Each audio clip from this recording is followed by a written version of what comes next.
Hey everyone, it's Jen again. Hope that you had a good week. I had a pretty good week. Thankfully, I was able to wake up on the right side of the bed. And I guess I'm just the type of person who does well when I have a plan. Even if the plan is over the course of like a day, a week, a month, a year. I like to wake up with a clear vision of like what my goals are for the day and just kind of work as hard as I can towards those goals, and then I can go to sleep feeling like fulfilled. So last week was a pretty good week for me because I did have a set list of tasks that I knew I needed to get completed in order to implement Aiden. And all of that went more smoothly than I predicted. So getting the sprites done, I was a day ahead of time, and implementing him into the game was actually way faster than I had envisioned, because I had set up everything in advance to be interchangeable. Like I had set up an object class to just be like the chosen Esper, and that would import all the stats of the Esper that the player chose. The one thing that I was kind of going to sleep at night wondering how I would handle was if the player has already created a file, and since Aiden and Amber have stats that and they exist in the game even when the player doesn't choose them. So when the player chooses Aiden, Ember's character will still be in the game and Ember will still have stats. So I didn't want there to be any way that that would get messed up if the player had like two different save files where they're playing like the two different protagonists, and then they go into the training menu, and then the training menu like Aiden and then like Ember's sprite would be coming up in the tutorial. So I ended up solving that problem by just making a persistent variable, and when you choose the protagonist at the beginning of the story, then that will set who is in the tutorial. And then if you start a new game and you choose the other protagonist, then it'll reset that persistent variable, so then that character will display during the tutorial.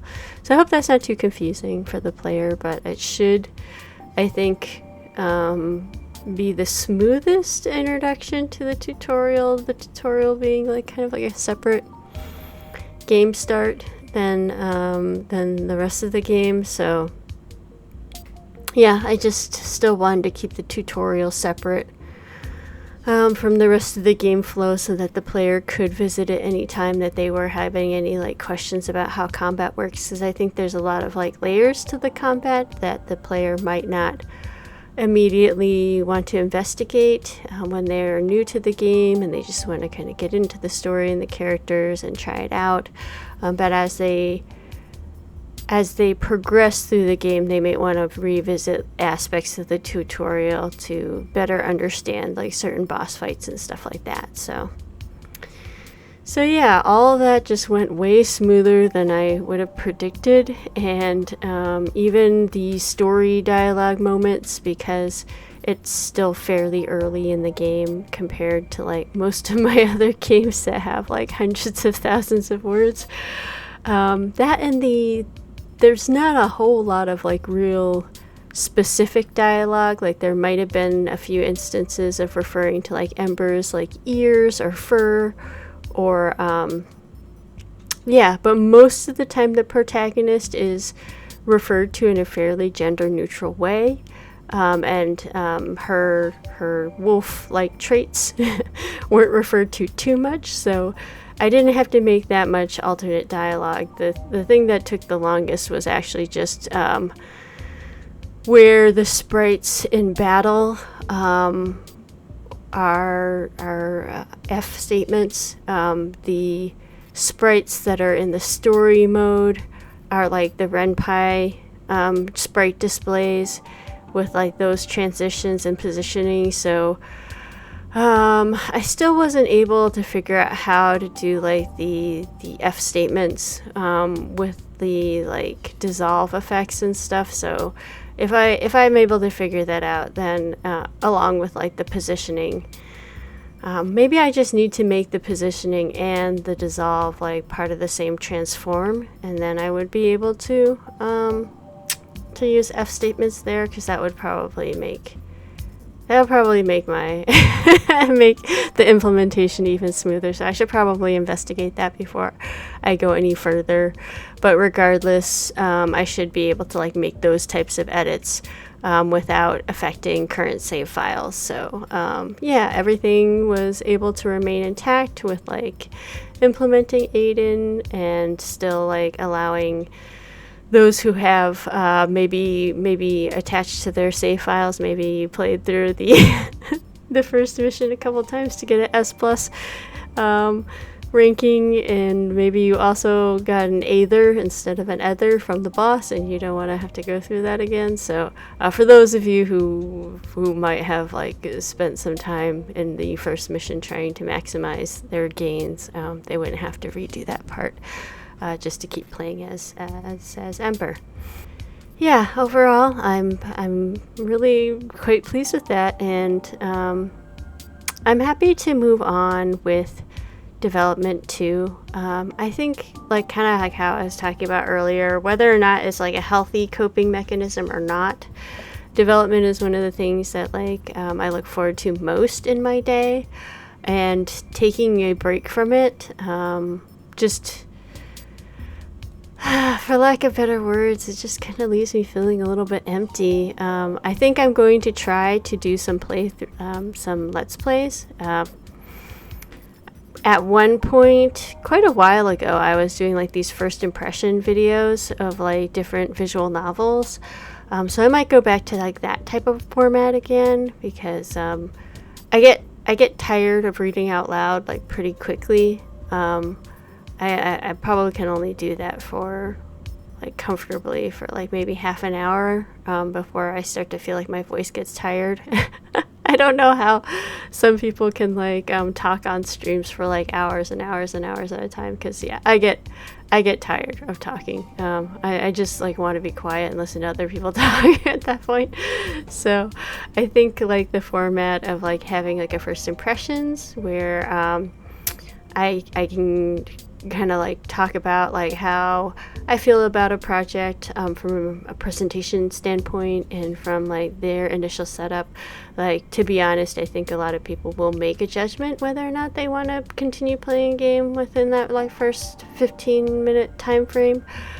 So I think it's like a useful like format that suits me well, and I might go back to doing that. Like maybe I would try it this summer for doing it like on a weekly basis, because I would like to explore some of the Otome Jam submissions, and I'd like to explore just some more indie games in general. I feel like that's something that I've always wanted to do. I don't have a big audience or channel to like bring traffic to those other creators, but at least from like my point of view as a creator, like just having somebody give their thoughts on my project is like very flattering and encouraging, even if that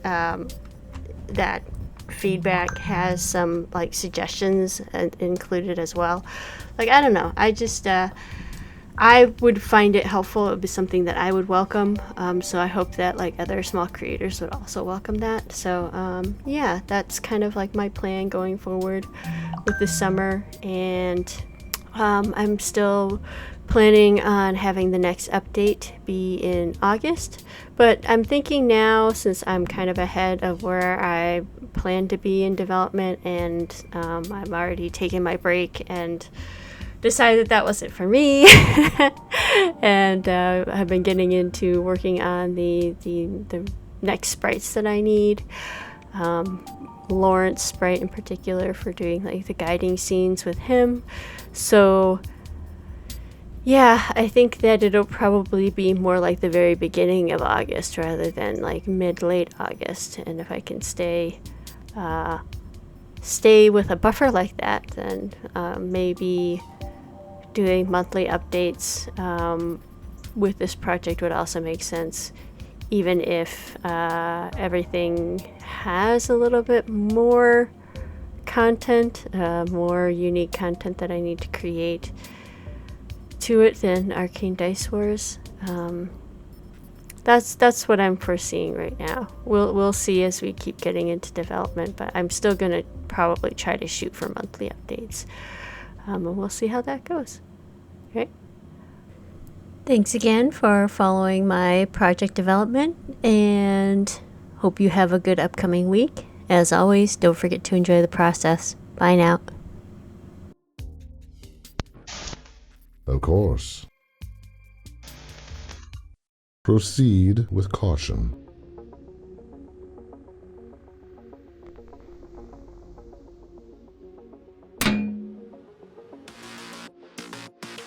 Patience, I'm on it.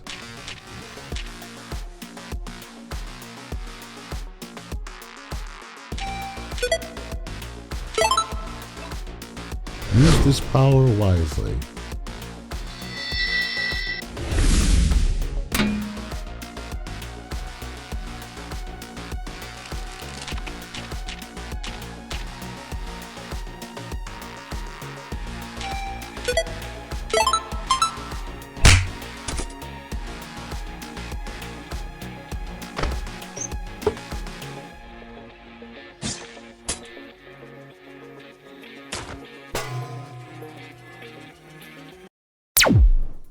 Always a pleasure, Agent.